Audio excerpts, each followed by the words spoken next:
আসসালামু আলাইকুম দর্শক, আমি আজকে মূলত আপনাদের সাথে আলোচনা করব কলাম সম্পর্কে। কলাম একটি স্ট্রাকচারাল মেম্বার যেটি মূলত খাড়াভাবে বা উলম্বভাবে স্থাপিত থাকে। কলাম সাধারণত চাপা বল বা কম্প্রেশন বল বহন করে। আপনারা আমার পাশে দুই ধরনের দুইটি কলাম দেখতে পাচ্ছেন। কলামের প্রকারভেদ হিসেবে আমরা পড়েছি tight column, spiral column, composite column এবং আরও বিভিন্ন ধরনের কলামের নাম আপনারা শুনেছেন।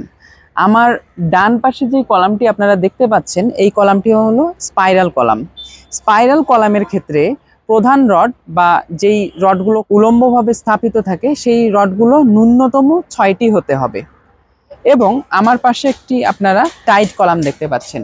টাইট কলামের আকার সাধারণত বর্গাকার কিংবা আয়তাকার হয়ে থাকে।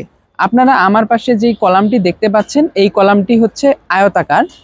তো টাইট কলামের ক্ষেত্রে ন্যূনতম 4টি প্রধান রড ব্যবহার করতে হবে এবং টাইট কলামের ন্যূনতম পার্শ্বমাপ এসিআই কোড অনুযায়ী 20 সেন্টিমিটার এবং স্পাইরালের ক্ষেত্রে ন্যূনতম ব্যাস 25 সেন্টিমিটার।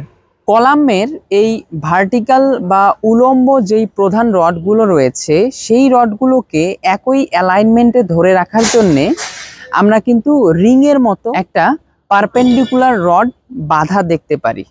সেই রডগুলো হচ্ছে টাই রড এবং স্পাইরাল রড। তো টাই রডের ক্ষেত্রে আপনারা জানেন টাই রড এবং স্পাইরাল রড প্রধান রডগুলোকে সহাবস্থানে ধরে রাখে, শিয়ার এবং বাকলিং প্রতিরোধ করে। তো দর্শক, আমি আশা করব আপনারা এই ভিডিওর মাধ্যমে টাইট কলাম কিংবা স্পাইরাল কলাম চিহ্নিত করতে পারবেন।